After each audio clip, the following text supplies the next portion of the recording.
Welcome to World Affairs Today, brought to you by the World Affairs Council, Washington, D.C., a leading forum for global education and international affairs.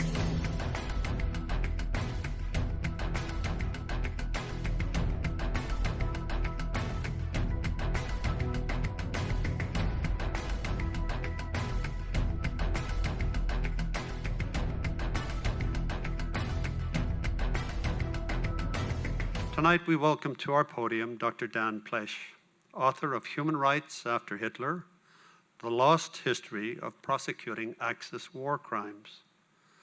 Prior to World War II, war atrocities were seen as normal occurrences in the nature of armed conflict.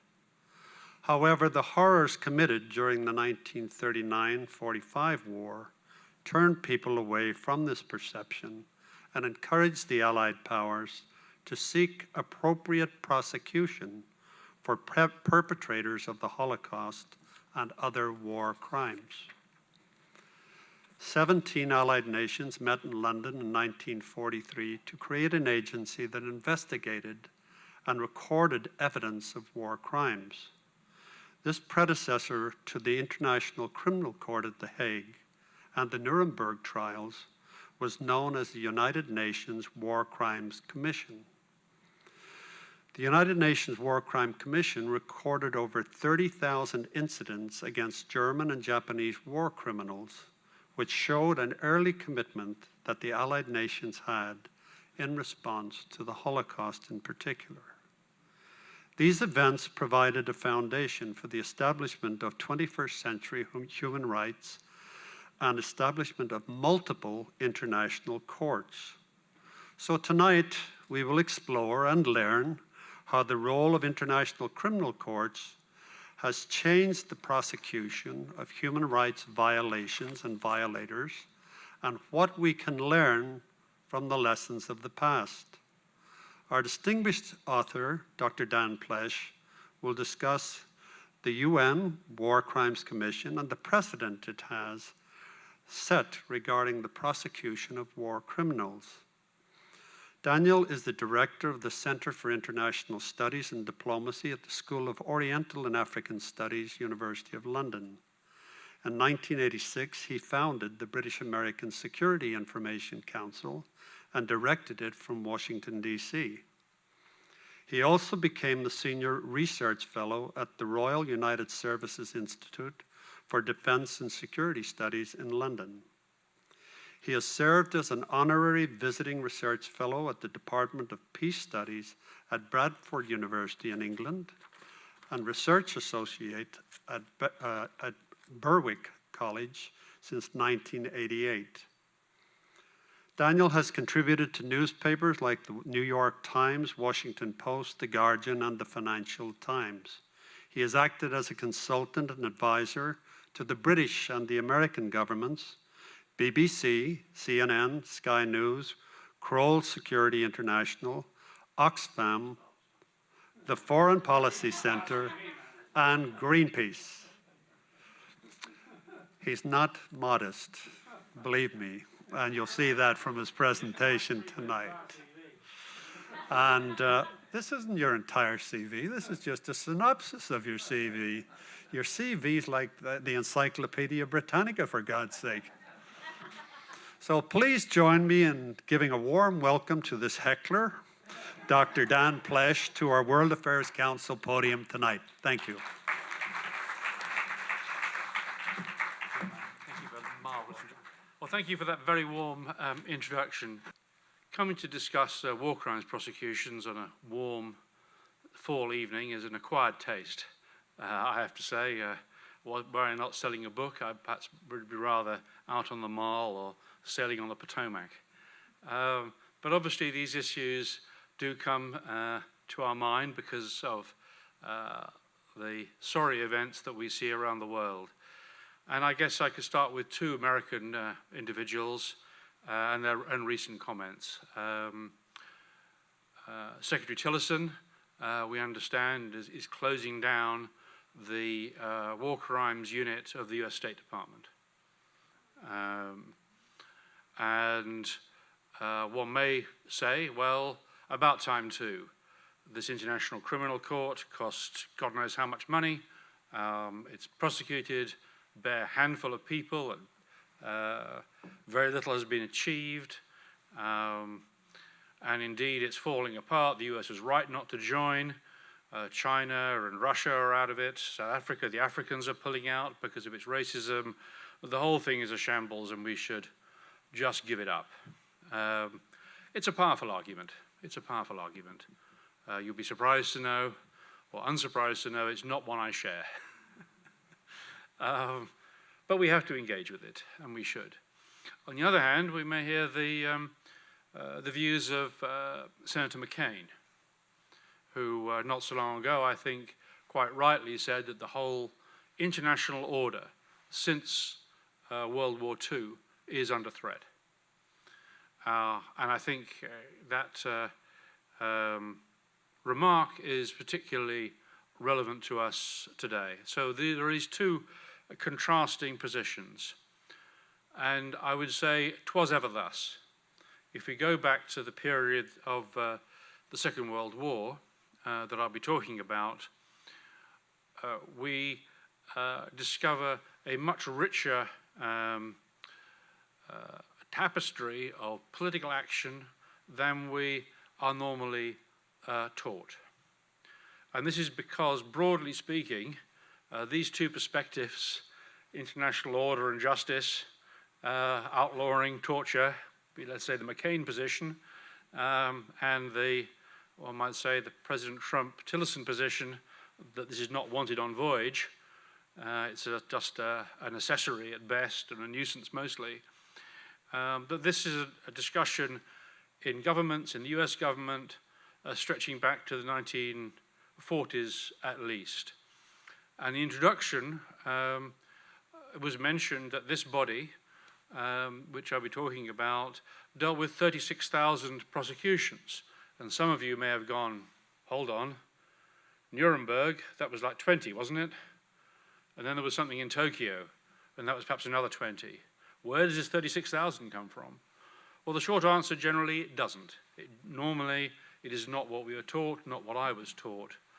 And broadly, this is because although there was, let us say, a brief success for, and I'm not being very historical here, but for the sake of constructing the argument for you, a success of the McCain position in the mid-1940s, but then with the onset of the Cold War and the rise of McCarthyism, a resounding triumph for the Tillerson-Trump position, such that we are only really know and have learnt about the Nuremberg tradition. And while Nuremberg is rightly held up as a beacon, as a solitary jewel of justice to build upon, what I will show you and what you can see on my website is in fact states at the time and the popular movement at the time created a crown and of jewels, of achievements, and that we should see Nuremberg as the jewel in the crown, not as an isolated event, and there is so much more that we can draw upon.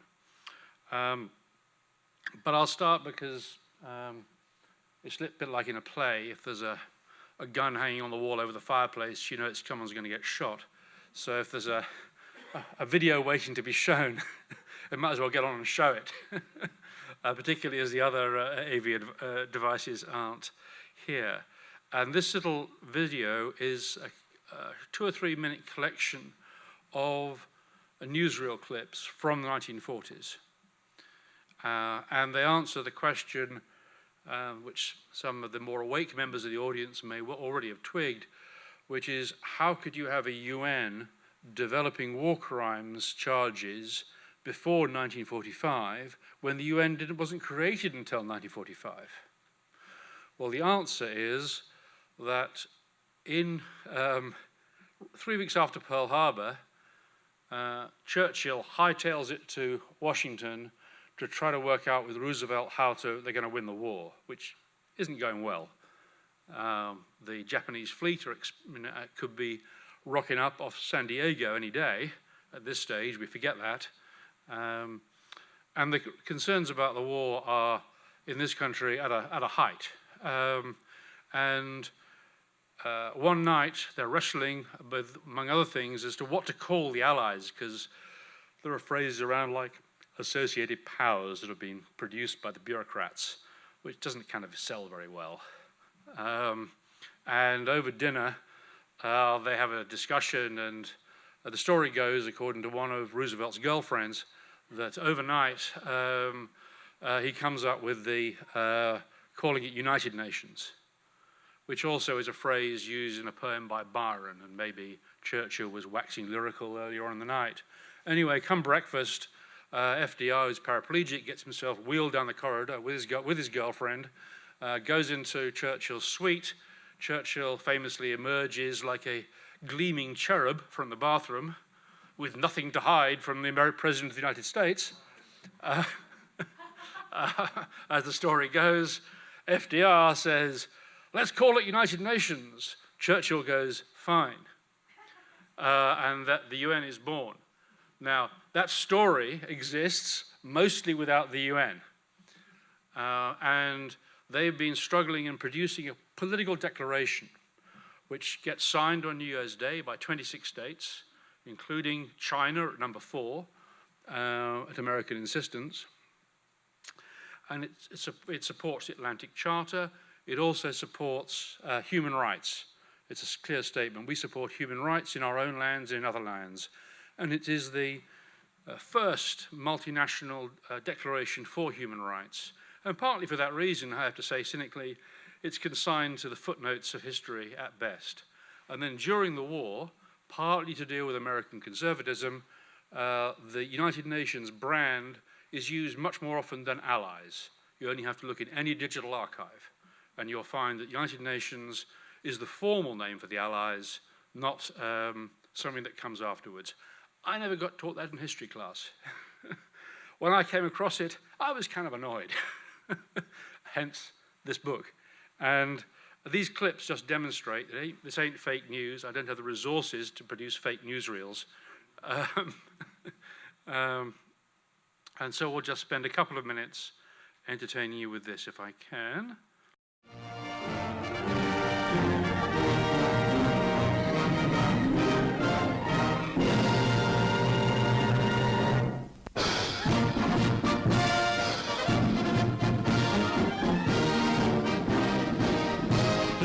United Nations heroes arrive in New York to help launch a nationwide drive for the sale of war bonds. Up Broadway, men of England's RAF, men of America's Navy, men who have met their enemy. London, the capital of the free nations of the world, was transformed on United Nations Day, when for a brief moment pageantry was brought back for the purpose of war. The King and Queen led their people in the observance of this day of dedication. All over the world of free men, the flags were flying on this day set aside for the United Nations. Beside the Queen stood President Benesch and the princesses, watching with pride this outward and visible sign of the great heartbeats of a united people. The Prime Minister's message on this day of days called on us all to pay tribute to the valor and sacrifice of those who have fallen, and to the courage and endurance of those who fight today. Flags of all those who fight the Axis in the most significant parade ever seen in Cairo. General Sir Henry Wilson taking the salute. The fighting services of the United Nations, men, tanks, warplanes, and the modern equipment of supply and engineering. With Lord Halifax, Anthony Eden calls on Secretary of State Cordell Hull. But our great those difficulties, they can be overcome, and they will be overcome by the efforts of the United Nations together.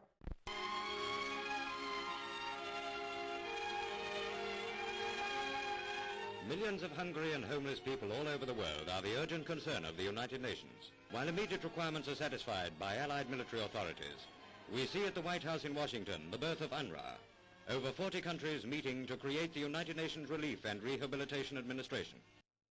This agreement shows that we mean business in this war in a political and humanitarian sense, just as surely as we mean business in a military sense. It is one more strong link joining joining the United Nations and their associates in facing problems of mutual need and mutual interest.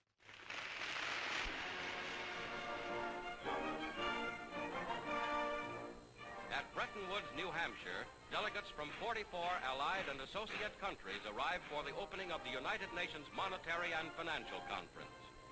Invited by President Roosevelt to the first major world financial meeting since the London Conference of 1933, they will work in the seclusion of this White Mountains resort. That'll do. That ain't what I was taught in history class. Okay? But you can go and look at any digital archive, Sparks, and get back on message here, and you'll find a vast amount of material on the same lines. And this War Crimes Commission is produced out of this political movement and climate. But it's a very familiar interagency situation in Washington. While even China sets up a war crimes office in 1942, the US government doesn't get one going until for 3 years, until the end of 1945. And the State Department, riven, I have to say, with anti-Semites and with a strong interest in Germany, even during the war, opposes the development of war crimes policy. FDR, who in the history books, again, is only ever mentioned with respect to war crimes when it comes to a discussion with Stalin and Churchill, and Stalin says, well, we should, over dinner, we should execute 50,000 top Nazis, and apparently FDR says, well, let's just execute 49,000, and Churchill gets in a huff.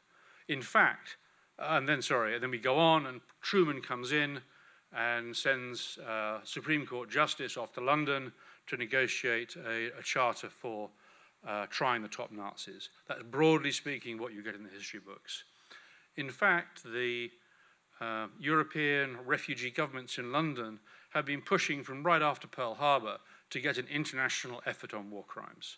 They've been pushing the British and American governments to start proceedings.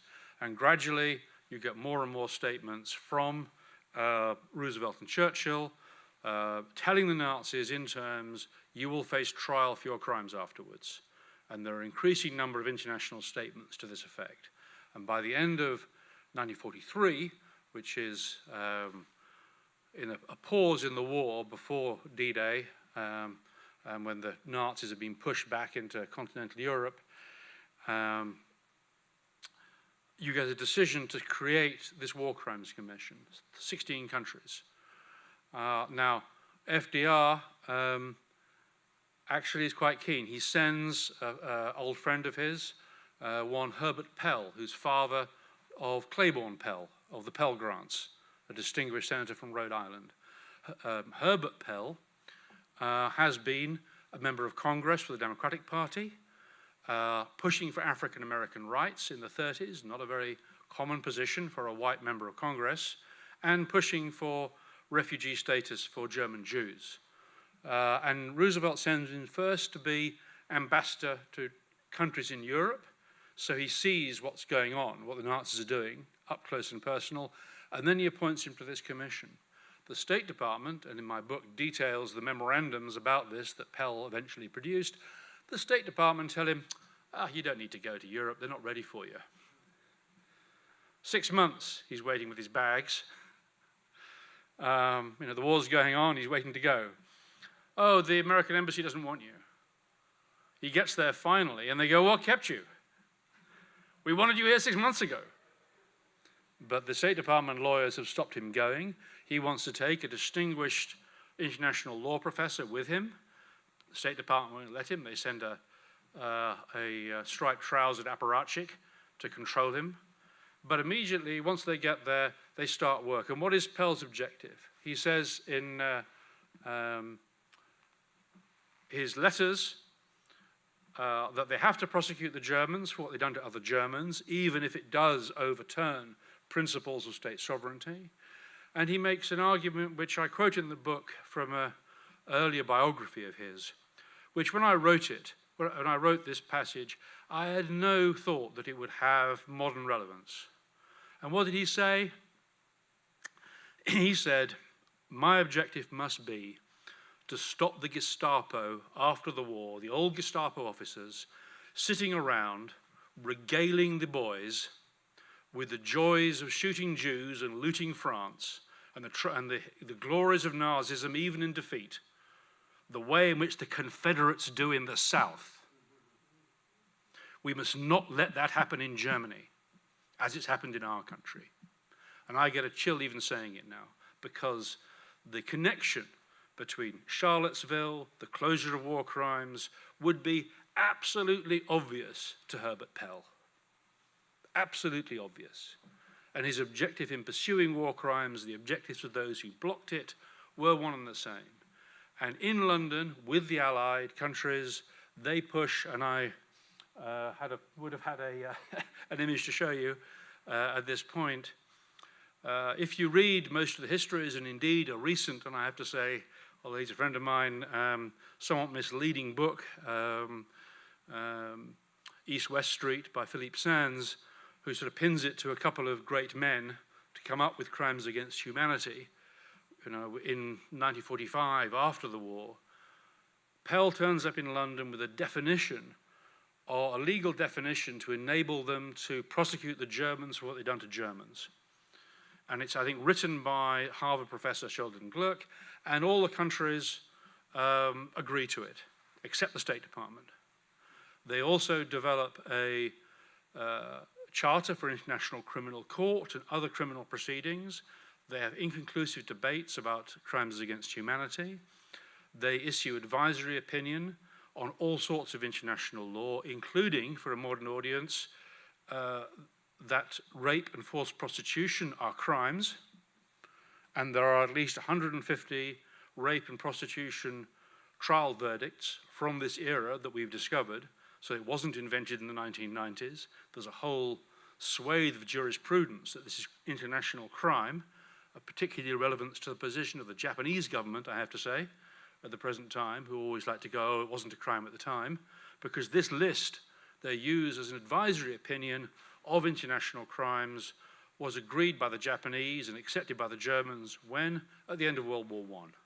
It's a dead letter, it's never used, but there's a Versailles list of war crimes which they use when they start work. So anyway, they are working very hard, and these countries have been waiting a year or more to get this process going. And they start to launch prosecutions. And in my book, which you've got to buy, of course, or hard copy or Kindle, for the first time in public ever, and for the first time no more than, I would say, probably 20 to 30 people have ever seen these documents before. Amongst the first of these 36,000 indictments are for the Nazis for the Holocaust. And again, we're always told, oh, they didn't really know, or they did know, or they couldn't do anything, nothing was ever said, blah, blah, blah, blah, or they must have known, blah, blah. Well, this changes all that, because there are detailed national indictments supported by 16 countries for Treblinka, Auschwitz, and the rest of the horror show when they were still operating. Treblinka closed just about at this time. But the main death camp system in Poland is going on, and this evidence is smuggled out by resistance fighters. Some of it is from people who have clearly been in gas chambers. One says about Treblinka, the gas chambers have terracotta floors which become very slippery when wet. Now I ask you, ladies and gentlemen, how the hell do you know that? How the hell do you know that? You had to be there. And there were only a few people who escaped, and some of these transcripts made it into Nuremberg, but most didn't. And these come to London and are not just put into, well, this is a revenge list. These are the people we're going to track down and kill after the war. They are put into legal documents for trial. And these states are saying clearly that creating a legal process is what distinguishes us from the enemy. We are civilized, they are not. We have to have trials and high legal standards and pursue these issues. And those of you who read about this stuff in detail will know there's a distinguished French a leader, René Cassin, who one reads about. And there is an indictment, and I wish I could show it, before D-Day, where under his signature, the refugee government, the de Gaulle government in London, draws up charges based upon affidavits from dissident French police about the whole deportation system of the Jews in France, Drancy and the rest of the horror show. And there's a list of charges that are directed at the Nazis. This includes forced prostitution at this point. And for those people who care about, who can you charge and so forth, is it just top leadership? No, it's against the head of the SS and all under his command. So it is, from the legal perspective, it isn't just individual perps. It's you're in that unit doing this job, and by virtue of being in that unit, you're guilty. You are chargeable. And the command responsibility is also brought into play. So in this one document, you can see a different paradigm of international criminal law than what we're brought up with. And as a result of this process, despite the resistance from the State Department and to a degree the Foreign Ministry in Britain, national governments conduct at least 2,000 trials, I think probably double that, but we only know of 2,000, which convict some 10,000 Nazis and Japanese of war crimes, low-level perps up to senior people. And this is a model which we don't have today. We have a model which is international courts directed at top leadership. There's no sense in modern jurisprudence that you go after the low-level perps for their crimes. So this is a very powerful example.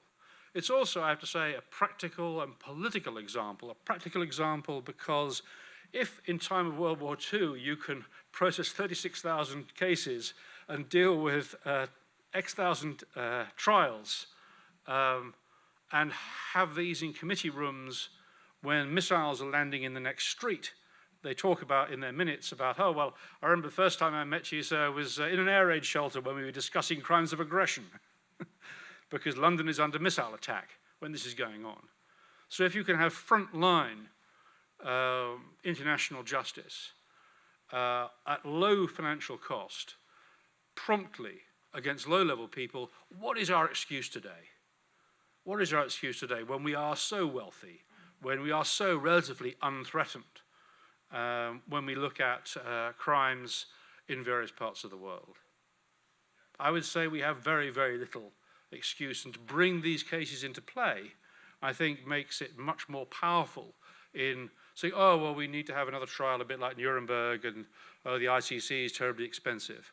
To have as it were, more of a magistrate's court model of dealing with trials, still adhering to fair trial principles, but something which is rather more prompt and economical and widespread, is something we now know worked. And so I would say in that discussion, which I put up with my two people, with Tillerson and McCain, this provides a huge amount of reinforcement to the McCain position of taking forward and strengthening international systems and international justice. But it didn't end well. If it had ended really well, you'd all know about it. You'd know about it like Nuremberg. What happened? Well, the short answer could be just the Cold War, but there's I have to say, a very unpleasant Washington tale.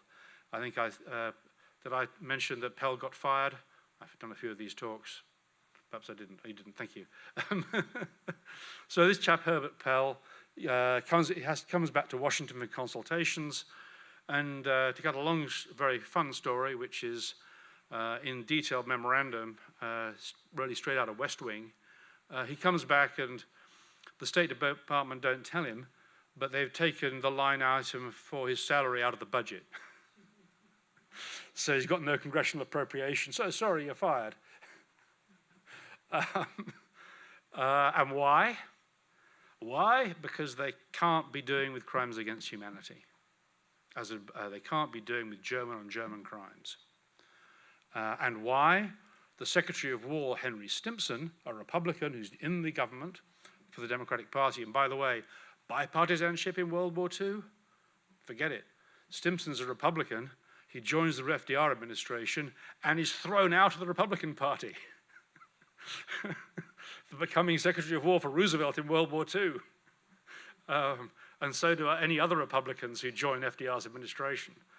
No bipartisanship in dealing with the Nazis. So there's Pell, and I think what happens is that,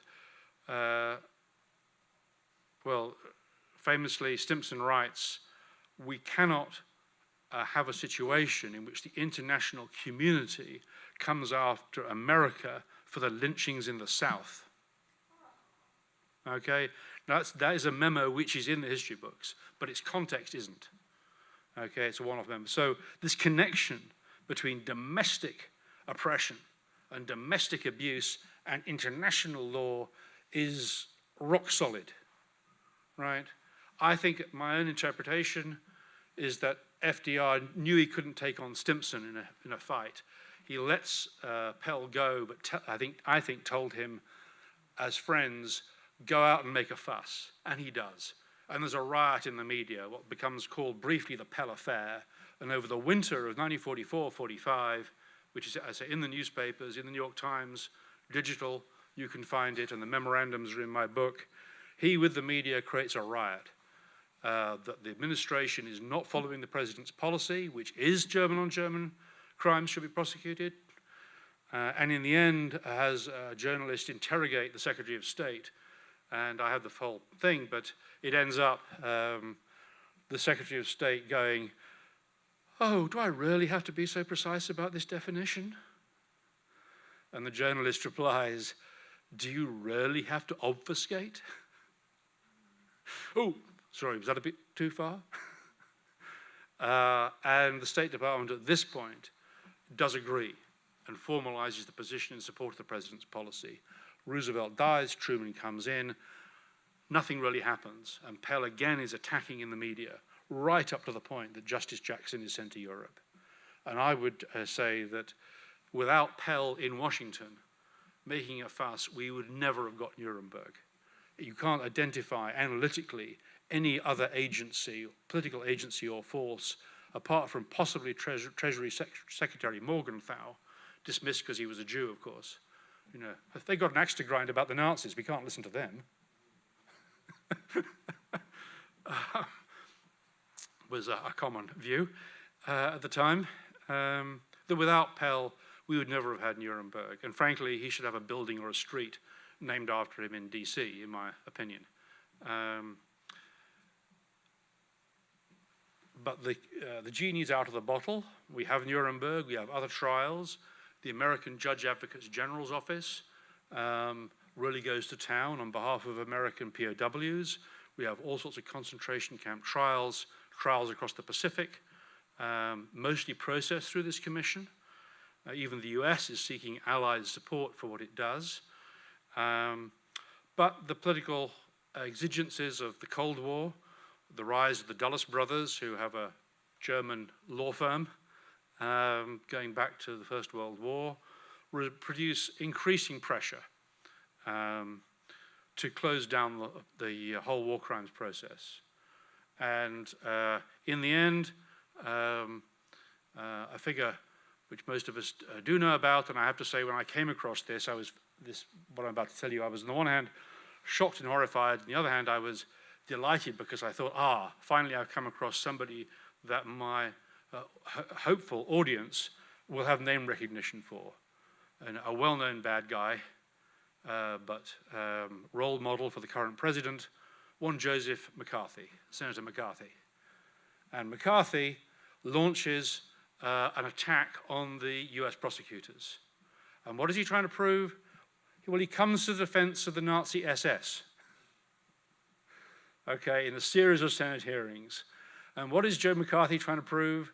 With support, strong support from within Germany and his German-American constituents, he's trying to prove that the American prosecutors roughed up these poor SS men So they had unfair trials. And what are they being tried for?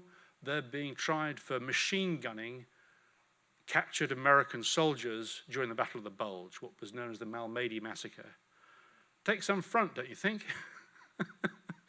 Take some front. And he then bails out of his commission and investigation, but he calls more witnesses, 100 witnesses, than are called at Nuremberg in this cause, right? To smear the American prosecutors. And he succeeds. The eventual Senate report says, oh, actually nothing really bad happened. And anyway, the American taxpayer paid for large amounts of Bull Durham tobacco for all these SS men, so they can't have been that badly treated if their tobacco habit was supported. But the damage is done, and there are something like 700 full trial transcripts of the American military, of the Nazis and Japanese, on my website that you can see here, which we've published, but which the American Judge Advocate General's office and university have never published to this day. And there are very interesting prosecutions. Prosecutions for waterboarding and stress positions, for which Japanese were hung for doing this to American POWs. Similarly, let us say, music to Senator McCain's ears in pursuing these matters. And then there is an ensuing process of those people who have been convicted of war criminals. Almost all of them are let out early. And so even the people, Ben Ferencz is a name you may know, a prosecutor at Nuremberg, still going strong. He very kindly wrote the foreword to my book.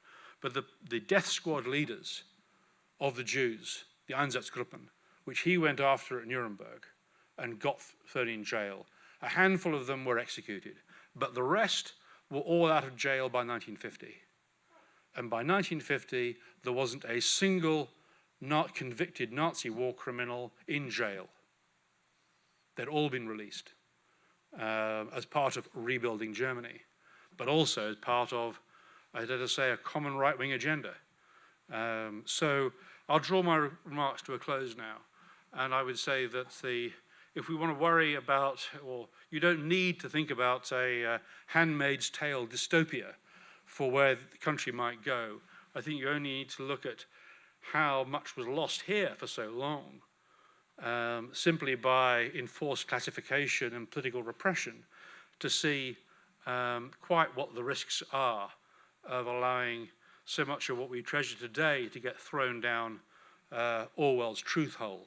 And I think this is the sort of process that Orwell is writing about in 1984. I don't put this in the book because it's such a cliche to say it.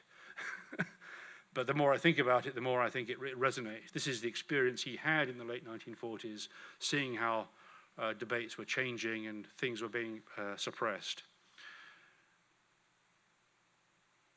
But on the plus side, I think there are, for this country, perhaps short on heroes in this respect, there are the heroes of the Judge Advocate General's office, there's Herbert Pell, and these people are people we should honor, and their work is something which should inform what we do today if we are going to support, as it were, the McCain position and not side with that of Tillerson and Trump.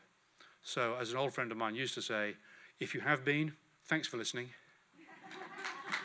You mentioned the Dulles brothers and their international business ties back in the 40s.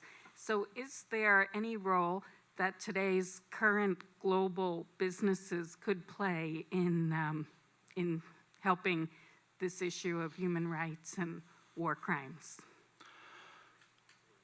Well, I think it's a very good question. I would simply say that there are plenty of occasions where business, as it were, sided with repression. But I would also say from a pragmatic position that prosperous and just societies provide good and stable business conditions, and that businesses have therefore an objective interest in supporting high standards. And indeed, when it comes to international law, businesses nowadays can't exist globally without international law. And I think if you're doing that, it becomes hard to pick and choose and say we want this part of international law but not the other part. Thank you. My name is Samar Chatterjee. I might need a DNA test after I ask you the question. You've talked a lot about the Germans and a little bit about the Japanese. The Toka, you didn't mention the Toka trial, but Nuremberg. Now, why is it the most visible war crime of the Second World War, for which you didn't need even any evidence, should have been the prosecution of the president who dropped the nuclear bomb on Hiroshima and Nagasaki? Why wasn't he prosecuted? And what were you all doing? Well, that's a very good point. I think from a modern perspective, I think it looks very much like a war crime.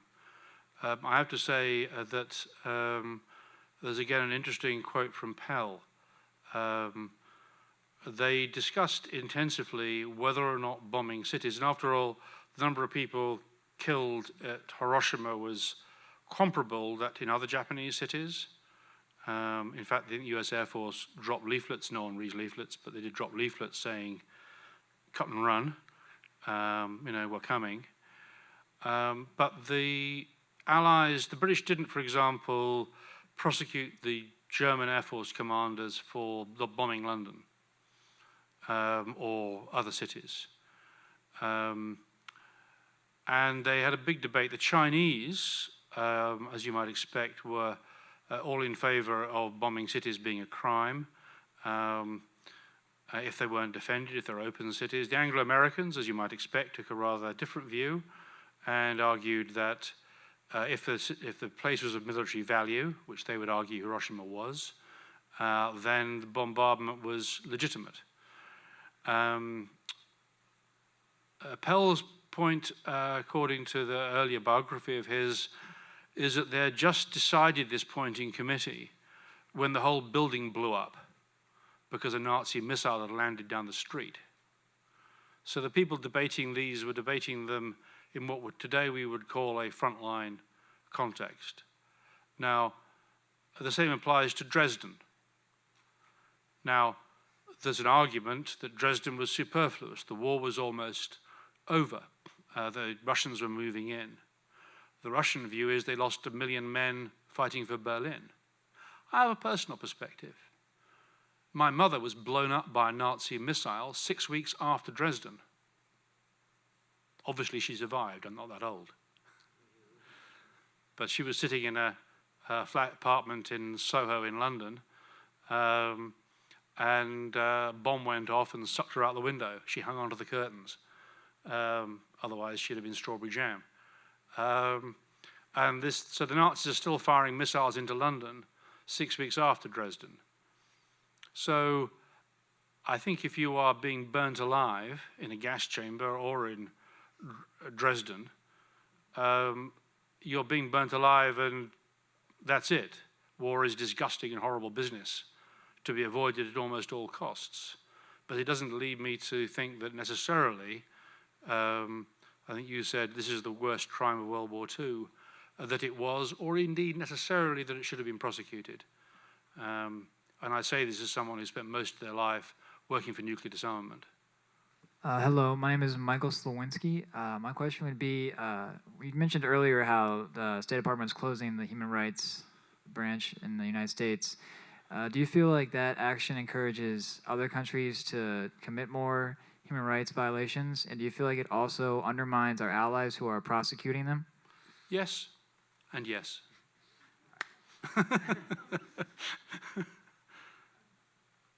You want me to amplify that? Sure, yeah, go for it. Well,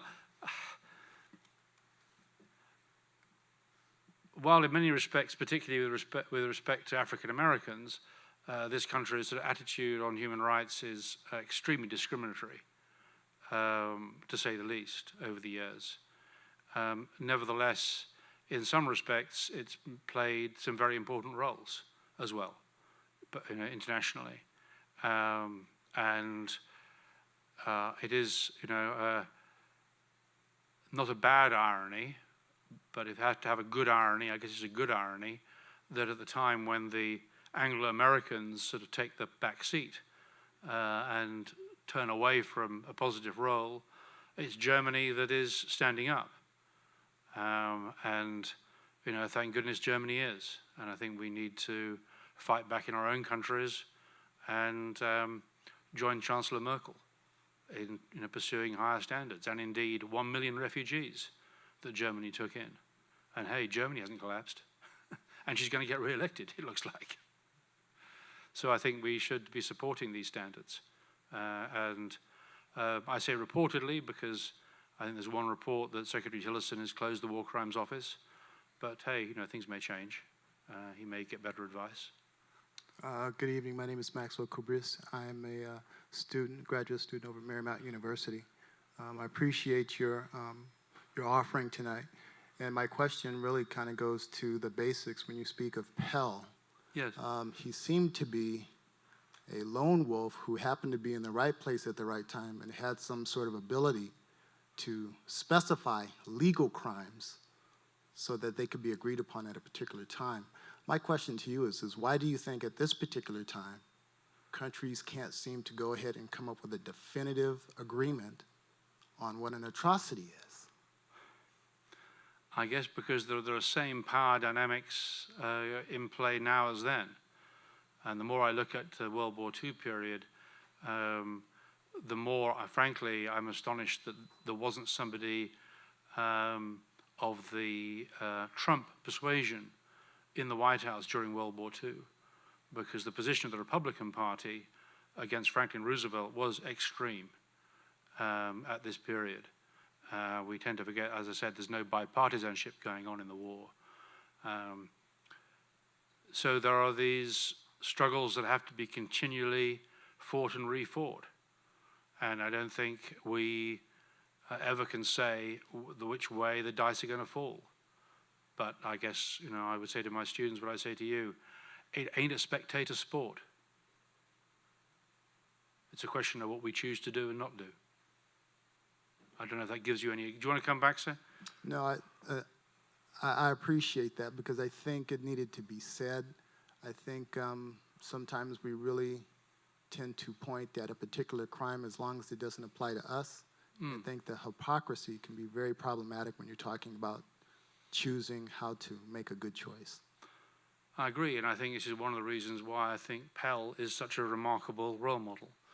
I wouldn't say he was an absolute lone wolf. I think there were many people in American politics at the time having that opinion. And we forget, I think, that the original African-American March on Washington was 1941. And that the campaign for African-American rights suppressed under the excuse, I would say, of anti-communism in the 1950s, suppressed a rising movement. I put in the book that these concerns of people like Stimson's weren't academic. African-American, as I understand it, African-American voter registration in Georgia had reached 20% by the end of World War II. I don't know what it is now, but you know, this was then repressed and pushed back with a much more conservative period. So these were and remain extremely live issues where the international and the domestic are intimately connected. Hello, my name is Caravelle, and my question is, how can today's international criminal courts take into account what the UNWCC did and act upon it today? That's a lovely question, thank you. One of my friends at Leiden has written an article which I refer to, which you can find, Carsten Stahn is his name, suggesting that basically we need a 2.0 version of this commission, a modern version. And I think within the ICC there's a principle of complementarity, and that one could, using that and other international mechanisms, do much more to support people and states who wish to have local trials. So not everyone has to come to The Hague. And to support, you see occasionally hybrid national, international tribunals in Africa, but to make this much more systematic. And also to sponsor, and this could be, hey, the US, it could be NATO, it could be the EU, it could be the OAS, systems to gather evidence from refugees. Because this is what all the exiled governments were doing in Europe during the war. And if they could do that then in those circumstances, we have absolutely no excuse not to be doing the same. And if they could be doing that at a time when they didn't even know if they're going to win the war, we've got no excuse to do it when we're not even directly ourselves in the conflict. So I think there's a great deal here that serves as an example, not to replace or sideline the ICC, but to encourage I guess, a sort of a lightweight version of international justice working within nation states. But do ask me more. You don't have to have this sort of one question, one answer thing. We can have more of a dialogue. I guess, what other actions are comparable to what The Hague is doing now to what the UNWCC did? And what other projects did the UNWCC do during its lifespan? Well, I think the model for the ICC is Nuremberg. You know, it's the high crimes, high leaders focus. That's the model that has produced the ICC.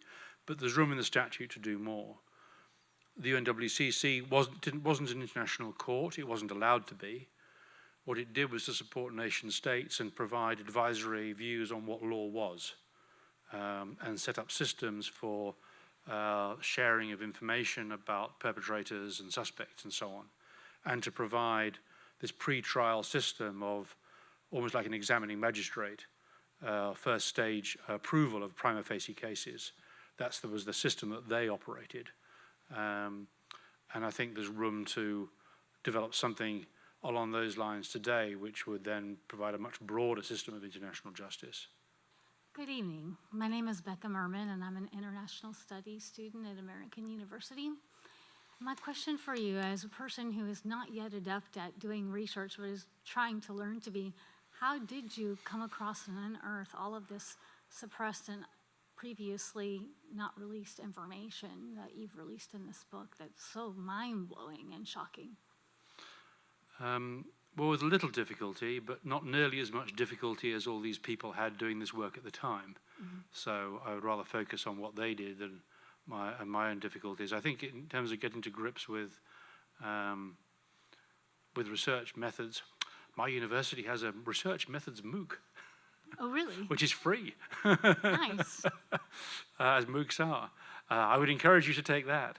But I think the methodology of, the investigative reporter, critical historian, and indeed intelligence officer, they're very similar methodologies, which is, looking for data, looking for context, and as in the scientific method, looking for the bit that doesn't fit.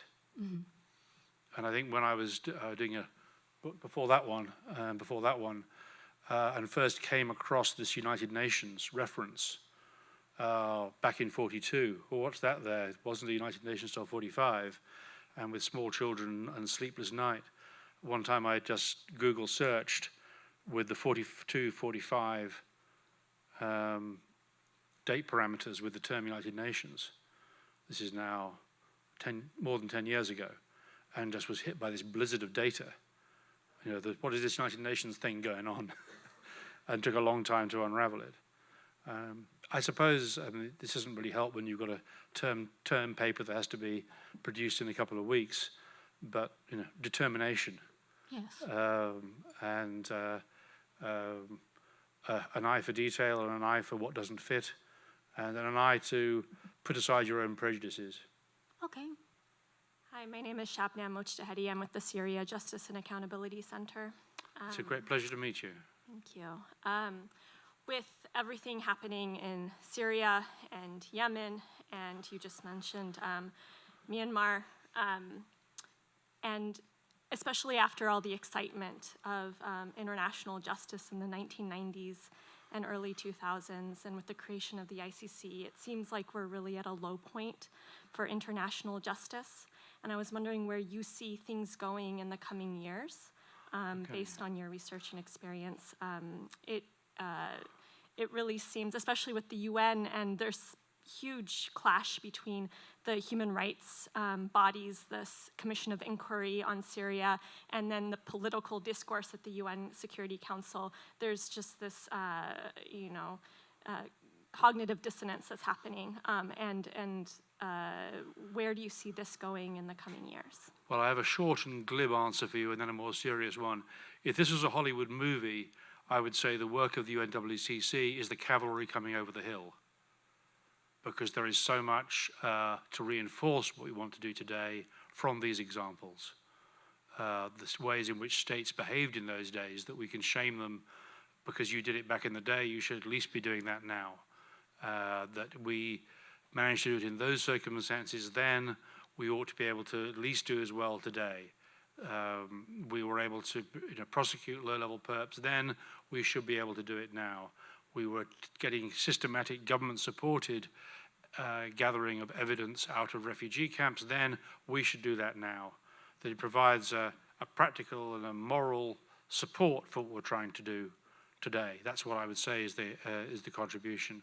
I'll be happy to talk to you in more detail afterwards, because I would like to be able to see the new other ways that I can make this material available to the work that you're engaged in with respect to Syria. Both in terms of thinking, well, maybe these are some ways we can go about it, these are some ways which we can shame and embarrass governments to do more given what their history is. I'm a remote academic from the daily agonies that you, I'm sure, have to deal with. So thank you very much for your intervention.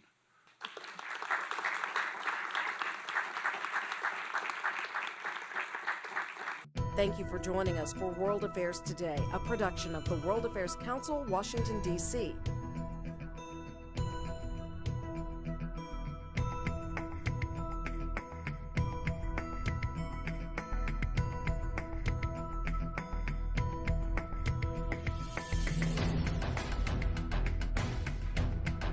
Stay connected with us at www.worldaffairstoday.org.